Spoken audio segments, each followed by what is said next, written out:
Hey folks, it's Lev. Welcome back to another video. For those of you who are new, I use him pronouns. I'm wearing the same hoodie, and I'm filming in the same spot for the fourth video in a row. Fourth video in a row, but that's okay. Um, Today I wanted to talk about resentment and sort of the process of how I've sort of, I guess, moved the process I've moved through in terms of getting over losing something, especially like people I used to have really close bonds with, like not like losing as in they passed away, but losing as in they're out of my life because it was getting toxic, or in other circumstances they cut me off for absolutely no reason at all. So it's sort of the process and like how I've noticed my response patterns to this whole thing, and sort of the timeline of how it flows for me. Yeah, update. I'm like a little bit brain, brain fried. Even this morning I woke up and I told my supervisor at work that I'm feeling very emotionally vulnerable today, and yeah, that's why I'm sort of stuttering as well. As in like I'm not as fluent as I am in other videos. Well, hopefully I am, but I don't know if I am. Because I'm just emotionally vulnerable today and I'm just a little bit brain fried. So, first thing, resentment. I'm sure some of you have heard the saying that goes along the lines of resentment, or I guess being bitter, or something along those lines. I've got the exact word at the start, but like for me, it's like being holding resentment is like drinking poison and expecting the other person to die. Um, I know that's what like the human relationships I had in the past, not just like romantic or sexual relationships. I mean, relationships in general, like friends, family, whoever, romantic interest, everyone, like human connections in general. So that's what I mean by when I'm saying human relationships.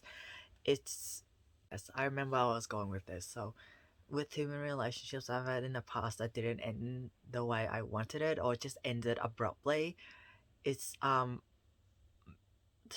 give you some examples. So the first time a serious friendship breakup happened is when I was 16. Um, it was like 2 weeks before my birthday, and the person I considered my best friend at the time just blocked me out of nowhere, and I had no idea what was going on. The last thing I said to her was, "Hey, how you doing?" And I was blocked. And then later I found out through someone else that the reason that she had blocked me is because I was asking her how she was doing every day. So at the time, I did I did ask her pretty much every day, how you going today? But instead of telling me that it was getting annoying and that I should stop doing it every day, she decided to block me. And I'm like, that's great. I mean, it was not great at the time. Like she was pretty much the only close connection I had, and I it was like my entire world crumbled, and I didn't know what to do. It's like I was already experiencing really bad physical health issues, really bad mental health issues, had really dark thoughts already, and that happened, which sort of pushed me over the edge because I was like I have not I had thought like I had nothing to live for, and yeah, so that got really dark really quickly. Um, And yeah, multiple times with friendships, I've been like ghosted out of nowhere. It's like we're going great, and then like they get bored of me or something. I feel like people get bored of me or something, and then they just decide to not talk to me again. I'm like, what? Why did we like like establish this connection in the first place? If you're just gonna drop it out of nowhere and get and like decide goodbye, and I didn't even do anything, and it's just I don't know how why people do that. I can't. Like if I'm investing in a very important connection and building it, and building it and putting effort into it, I don't see why would I just like drop it out of nowhere unless I have like a reason to. Like I didn't do anything to these people and they just like got bored and then they just dropped me. Like one of them, they were single, and then like yeah, that's when we started building our friendship up more, and then they started dating again, and then they just found me unimportant, and they didn't really put effort into me or the friendship anymore after they started dating someone. So I'm like, oh, so that's how you treat people when you start dating someone. So I'm just like, fine, bye. It hurt, but then I chose to like, I'm like, I'm not bothering with this anymore. It's not worth it. And yeah, that's just that. Um, well, yeah, I felt very angry a lot, like pretty much all of these situations. I felt angry because I felt like I'd been wronged by the person. It's like I cared for you, I put a lot of effort into you, um, and then you just do this, and it's just like what? And then it was just a lot of anger, especially the first one with the my best friend at the time. I didn't really know what to do with these feelings. It was hard to deal with, and then we were like back and forth for like 6 months. As in, like she unblocked me at times, and then she blocked me again, and then like I remember there was a period where we tried to make each other jealous by talking to other friends and stuff. This was not a romantic relationship. This was just a friendship. But like we tried to make each other jealous, and I'm just like looking back at it now, I'm like that is just a complete waste of time, and it's not worth it. But at the time, I didn't know how to deal with it, and I had really bad anxiety, and I said I was just I guess a people pleaser, and I didn't want to lose her because what we had was so special, and I really treasured it. And I didn't really have anything else like that at the time, and so I wanted to keep it, even though it was clearly not going to work. I just kept on persisting with it, and it ended up poisoning me so much, and I couldn't see it at the time that you need to move on, and this is not healthy for you. I just chased so I chased for many months in a row because I was that desperate. It was pretty bad. I was desperate because it was like my best friend at the time, and it was like a protective factor for me. Like in the midst of all the shit I was going through, that was like one of the main protective factors for me. And then I lost that, and then I didn't know what to do with myself, and I actually tried a year later, a year down the road. I tried to contact her again, but then she clearly wasn't interested, so I dropped the entire thing. So, pretty much the first stage of, I guess, being wronged and feeling very hurt from people's actions is anger and sadness at the same time. It's like angry that the person treated me like this, but also sad that you know, this is like the point where I know that like we have to say goodbye because it's toxic. It's like very conflicting feelings, very conflicting. And this is where I guess forgiveness comes in. When in the past, when I was much younger, I found it hard to forgive people because I'm like, this is wrong, this is unacceptable. You can't be treating me and people like this. Um, I just held that feeling of bitterness for like months on end. I was carrying the bitterness everywhere I went, and it messed up every domain of my life. But at the time, I couldn't see that the reason why is my life was messing up in all these areas is because I was holding on to resentment. I was holding on to this feeling of anger. I was shut up bitter. Just my waking life was just feeling so bitter at these people for doing this, right? And uh I didn't want to do that anymore. So I say in the past year, it's no, say a lot of growth in the past 6 7 months, and I realized that holding on to these feelings of bitterness and anger is not going to change anything. Like what happened had already happened, and holding on to this is just like poisoning myself and expecting the other person to die. And I choose to forgive people, especially the most recent one that happened where the person hurt me. I chose to forgive them because I didn't want to carry bitterness and emotional baggage everywhere I went. And forgiveness is one thing that significantly helps me move on, because if I don't forgive the person, again, I'm just going to be carrying this vial of anger everywhere. And I don't want to do that. And I don't want to live my life that way.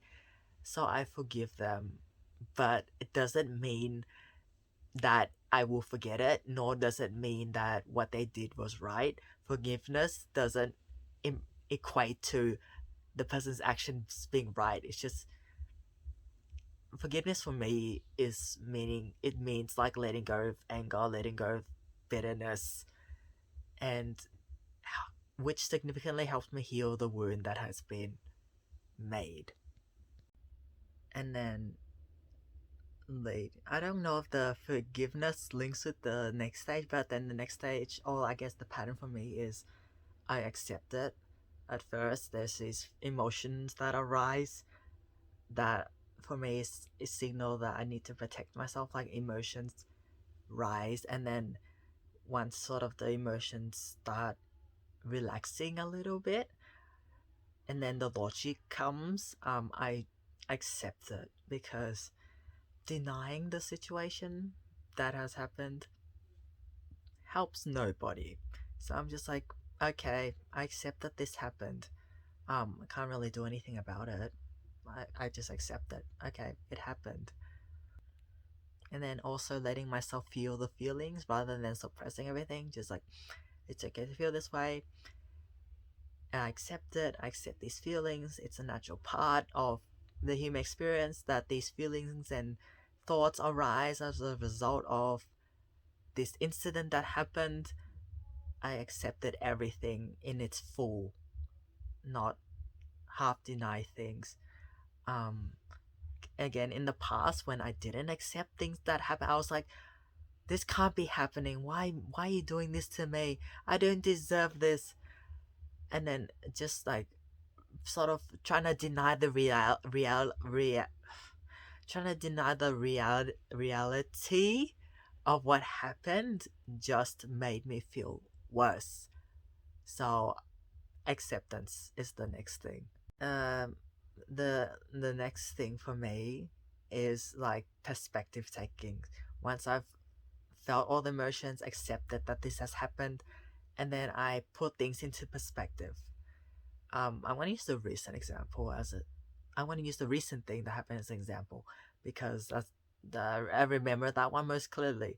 So I put this person and with the connection we had into the perspective of my entire life. So imagine like a giant web. I like this analogy. It's like a giant spider web. All these domains of my life, everything else in my life, work, friends, creative projects, music, boxing, exercise, being out in nature, I don't know, um, supporting people, just all these things in this giant web of my life. And this person was only one part of this giant web that is my life. A good example is when the 16-year-old example again, where I was pretty much merged with the person, and it was hard for me to draw, I guess, a line between this is my life without you and this is my life with you. It's sort of all blended together. I was like, it was like there were no clear boundaries. That's why when the person blocked me out of nowhere, I just felt my world was shattered, because it was like I've lost a part of me, because that person was such a big part of my life, and it's like I lost a part of me from losing this person who had blocked me. It's just like a giant mess of mind games. I, at the time, I also believed that without this person, my life was just nothing. pretty much. That's not a very healthy way of approaching life, but that's the approach I held at the time. Because again, and a side note is that I get attached to people really easily. Because I tend to be very vulnerable with people. Like literally the first time I met them, I lower all my walls, and then which then I just naturally attach to people who care about me and like show interest. Not necessarily in a romantic way, but just showing interest in building some sort of connection. I get attached to people really easily, and that's one of, I guess, the my weaknesses, that can be sort of played by people if they know that. So I guess, sort of backtrack a little bit. So as I started getting older and started learning how to stand on my own 2 feet without, someone having to hold me and like be the key support, otherwise I'll collapse if they're gone, sort of thing. I started learning how to stand up on my own 2 feet, learning about myself. What do I like? What don't I like? What gives me meaning? What do I value? Just going through a very long process of self exploration and learning about who I am as a human being at a deeper level, not just superficially. Um, I guess as I over the years, as I build up this knowledge and gain more insight, it's like, oh, hey, Liv, you know, you are a lot of things on your own already. Like without having X person in your life, you have a lot just on your own. You have a lot of passions for different things. You enjoy a variety of things. You like music, you like film, you like boxing, you like drumming, you like drawing. Um, just like a lot of things. You like bike riding, you like making videos. There's just a lot to me in of it myself without having, I don't know, like the other person that I thought I would never lose, but then that happened. So um knowing how to stand on my own 2 feet. Live, you have value as a person, you're compassionate, you're empathetic, you're very honest with people, you're good at being vulnerable with everyone. Like a lot of things, myself, and just knowing this and honoring it really helps me draw the boundary. Okay, this is me in of myself, and sort of me with this person in my life on the side that is not like the main me. Like it's not merged. The person was not merged, I guess, into my inner world, you could say. And they were not like a support thing where if they're gone, I'm just gonna completely collapse and lose every part of myself. Um, like I did when I was younger. It this it didn't happen now. I didn't lose every part of myself. I know my self worth. I was not going to lose my dignity, my self respect, disrespecting myself. I wasn't gonna do any of that.